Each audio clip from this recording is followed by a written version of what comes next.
folks. Welcome back. Or welcome. I'm Jamie Lockhart, your host for this evening, this morning or this afternoon, wherever the hell you are in the world. Welcome to the channel if it's your first time. If you're a returning viewer and a subscriber, double thumbs up to you. Thank you very much. If you haven't subscribed, please subscribe. This is the next session in the Juke Joint 4-week blues course, where we're covering blues standards, blues numbers. I'm putting my little signature on them, or how I interpret them. Also just giving those, some blues standards a bit of grit and a bit of, fuzz, which we all love. We love the fuzz, don't we? In this session, Before You Accuse Me, which has been a right bastard to I don't know what's going on with me in this song. This is a song I play, as you would have seen at the intro, acoustically, and I play it electric, but trying to get what I'm trying to articulate and get across is giving me a hell of a challenge. So I'm going to try again on this next video, because this is take 5007. So anyway, what's the key takeaways? Let's start there. We're playing these major chords, the E major. My chord structure is E major, A7 and B7. And what I'm doing in that E major is using the hammer on the G string, which is G, G sharp.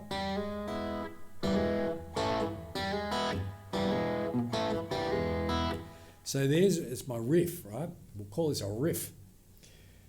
And when you get that riff in your head, it makes things a lot easier, believe it or not. And this is not just for this song, but when you have a melody that's going in your head and you try and match your playing to that melody, you get it a lot quicker because you've got something to test it off, I guess you could say. Same if you have a drummer or a bass player playing the bass line, it's a lot easier to play to that bass line than it is if you don't really have a focal point.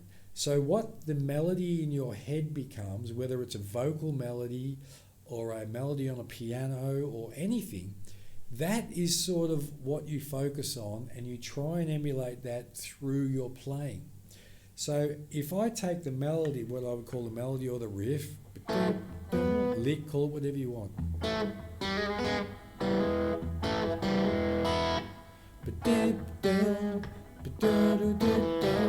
Now if you get in your head, then you will, that's your guide, okay? So what I'm doing, hammering on,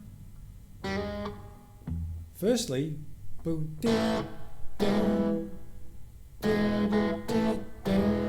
there's my A chord. I'm playing the A just by flattening, pushing these fingers down so I don't lose my position of the E.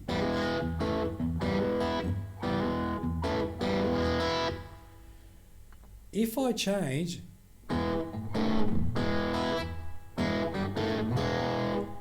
to me there's too much of a jump, because it really is a phrase. I'm using the A as a passing, it's like a passing note, but it's a passing chord.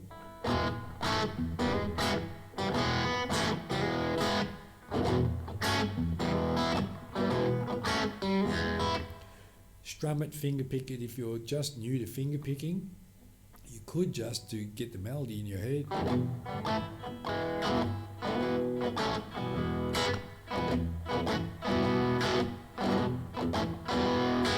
But practice your finger picking, because it's essential to guitar playing, especially electric.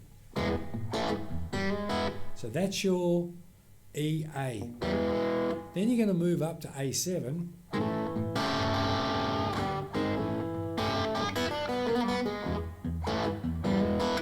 So I move into the A7 from flattened,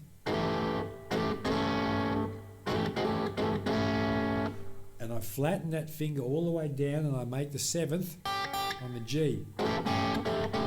Now what this does is gives me the ability to push that G,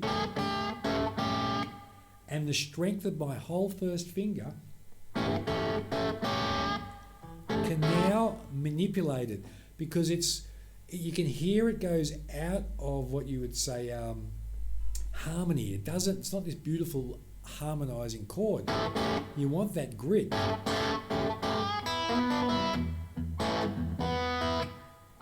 Then I go to my B7 turnaround.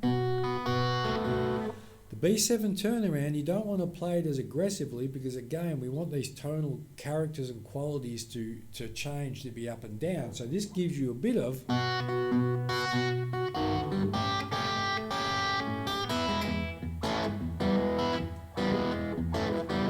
Don't worry about doing the turnaround resolving on the B7th at the very end. I would just keep it in the E, especially for the practice.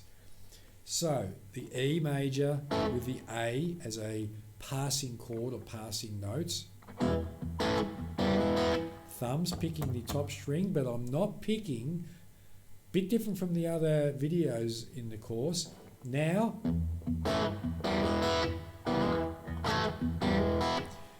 it doesn't have to be the rigid 1, 2, 3, 4. Allow it just to do what it wants for a while until you hook in. Okay, just...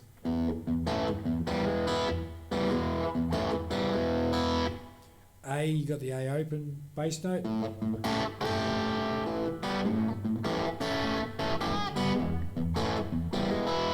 B, you've got just the fretted 2nd fret. So in essence, what I'm hearing, and please let me know in the comments if you're hearing it, is I'm taking a few acoustic licks that I would play the same as like the 7.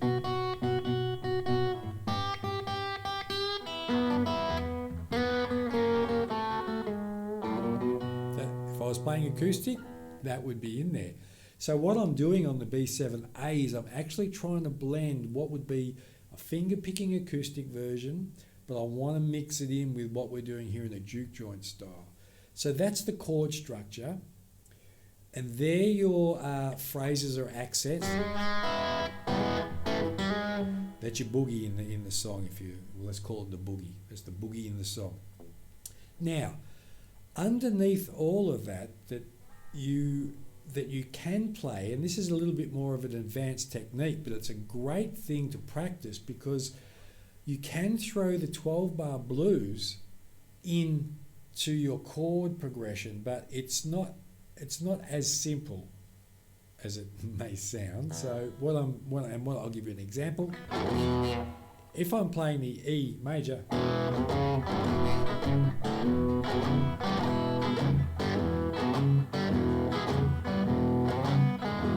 very Stevie Ray Vaughan sort of thing.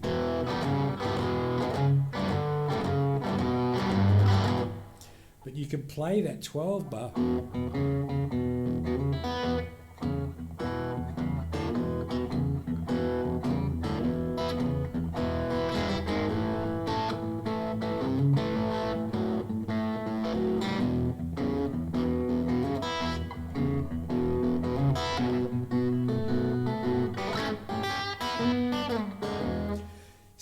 So there's a great practice in itself to pull out of this session is, can you play the 12-bar blues incorporated into your major E chord? And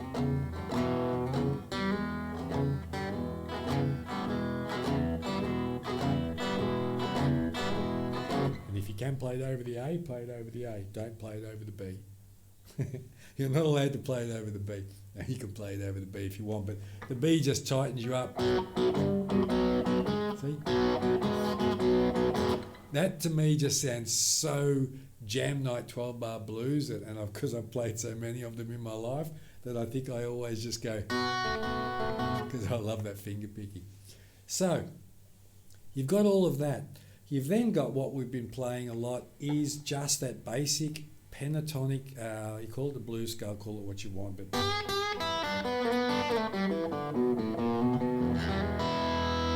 all fits in over the chords, right? And you can hear that when I'm highlighting the A7.